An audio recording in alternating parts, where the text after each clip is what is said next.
So without much further ado, I'm going to pass you over to the amazing Laura and Jules, who will introduce themselves and introduce the rest of the afternoon. So give them a big round of applause, and I will speak to you in a bit.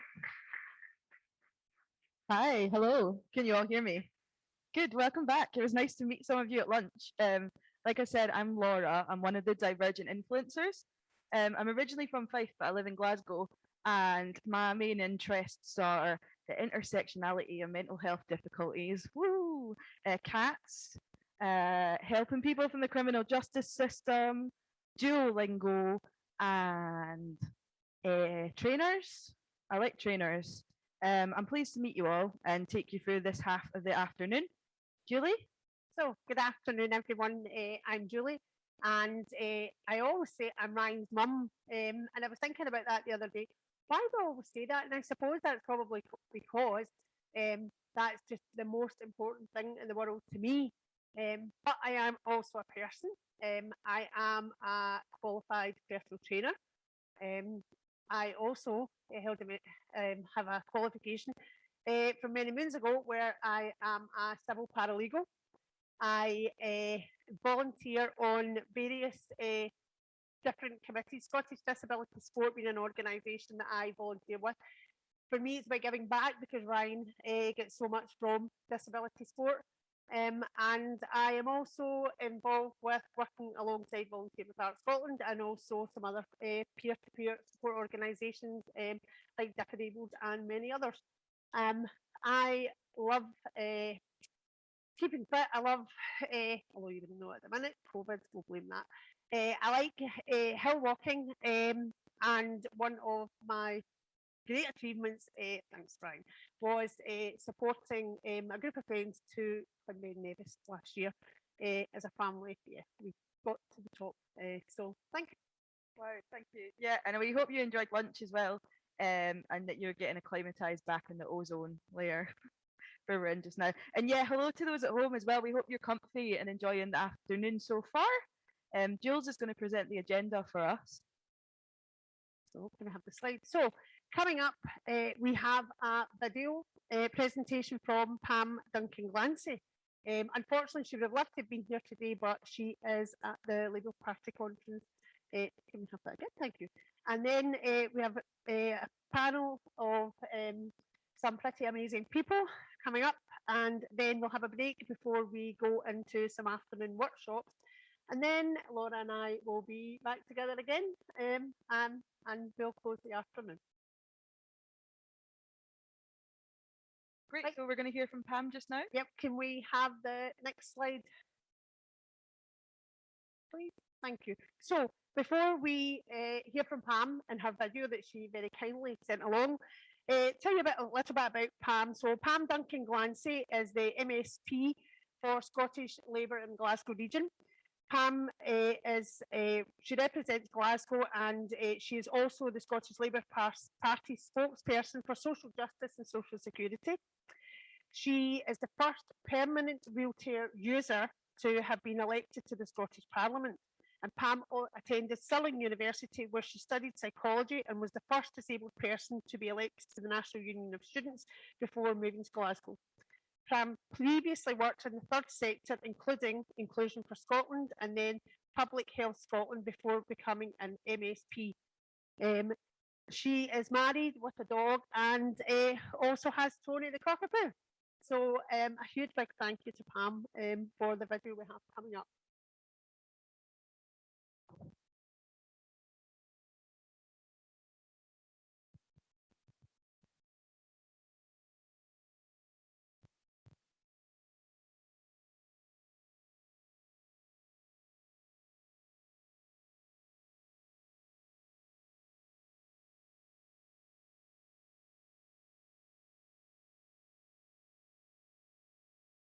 Hello, good afternoon, and can I just say how excited I am about today's conference.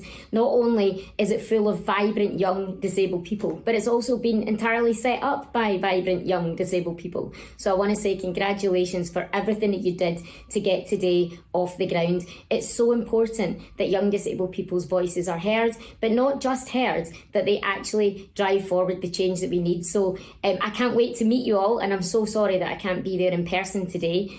Some of you will probably know I'm at the Scottish Labour Conference in Glasgow, but I would have been absolutely delighted to join you. So I really hope that there's another opportunity for me to do that as soon as possible. And you've also already had some great events this morning, some fantastic speakers, and I know that you'll all be buzzing to get forward into the afternoon's work. So before you go to that, I just want to talk a little bit about the importance of why you're here today and why I'm supporting the work that you're doing. For young disabled people, too often our aspirations are not met. So our aspirations as young disabled people are the same as non-disabled people when we're age 16. But by the time we're age 19, we already believe that nothing we will do will change our future. That can't be the way. We can't have a society that completely fails young disabled people right at the point at which we want to learn who we want to be and what we want to be when we grow up. And that's why today's conference, looking at transitions and that crucial point in time when you're of the age where you're deciding, what do I want to do? Where do I want to live? Who do I want to be? Is so important. And so I want to tell you a bit of a story about my own experience.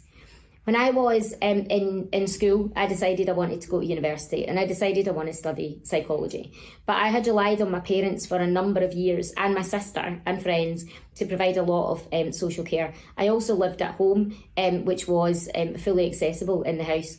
To get to uni, I was going to have to move 250 miles and to find accessible accommodation and no longer have my family and friends around me to rely on for support. It was a massive, massive change. And it's the first time really that my family had really approached anywhere to ask for support that we needed. Do you know it took 2 years for me to get that support? 2 years. And that was 2 years of solid fighting. I got the grades I needed to go to university in 5th year, and couldn't go to university because I hadn't got my social care or accessible accommodation sorted. So I went back to school to do 6th year. My mum said, you're not hanging about doing nothing, so get back to school or get a job. So I did. Oh, by the way, I'm excited that I did that because I ended up doing modern studies, and that kind of got me involved in politics, I guess. But also it took an extra year on top of that too, because even after my 6th year at school, the local council where I was living and the local council I was moving to hadn't sorted out what they were going to do about who was going to pay for my support. So I had no accessible accommodation to go to and no social care. So again, my mum said to me, well, you'll need to stay here, but again, you're not going to hang about and do nothing, you're going to have to get a job. And so I did. I got a job answering phones in the local taxi office. But I shouldn't have had to do that. And in case you hadn't noticed, I'm probably a bit older than most of you. So we're talking 23 years ago this is the case. And I know from the people I've spoken to that it is still the case for far too many today. It's still the case that far too many disabled young people and young disabled people do not get to live up to the aspirations that they have because our systems and structures are just not ready for us in society. And that's not okay. It's not okay because morally it's just wrong. We have human rights and we have a right for them to be protected. So it's legally not okay as well. But also, if we don't harness the potential that you have and that young disabled people have, then we're going to miss out on that as a society. We can't afford to do that economically, and we can't afford to do that from a human rights and moral point of view either, because the innovation that young disabled people have cannot be lost to society. That's why I'm so incredibly excited about the work that you guys are all doing here today. And I know this afternoon you're going to be talking about getting it right for every child, and particularly what that means for including all disabled people. And it is important that we include all disabled people, because not all disabled people are the same. We're women, we're black, we're LGBT, and we have different impairments. It's not just wheelchair users who are disabled people. And so getting it right for every child involves getting it right for every child who is also a disabled person. And that means that we have to look at all different impairments. But you know, the thing that unites us, is that we all have rights, and that society is not quite structured the way it should be for us to enjoy those rights. That's the same regardless of our impairment. And so that's what brings us all together. That's what unifies disabled people, and why I'm proud to be part of the disabled people's movement. And since I got to Parliament, I've done my best to raise the voice of disabled people, including young disabled people, in every opportunity I have. It's why I've got my Young Disabled People's Transitions Bill going through Parliament now, where I want to give all of you, young disabled people in Scotland and generations to come, the right to transition support, the right to support at that crucial point in your life where you need a fighting chance to be who you want to be. And so I hope that anyone there today will support the bill as it goes through Parliament. I'm pleased to say that we've had support from across the chamber. All political parties have signed up to support the bill so far. And so we hope that we'll get that at stage 1 and as it goes through Parliament. So if any of you want to get in touch to help out with that, please do. My contact details are available online, and just a quick Google. I'm sure you all know how know to do that. Or you can get me on Twitter at Glasgow Pam.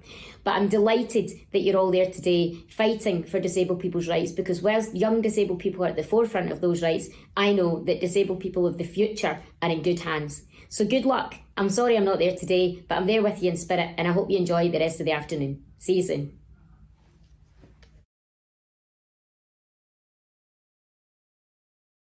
Wow, thank you so much, Pam, for your excellent video today. We're gutted that we can't have her. We love Pam, but she really took the time to make a meaningful video there, and I'm sure you'll agree that was great to hear. And it is an excellent warm-up for the panel that we're about to introduce. So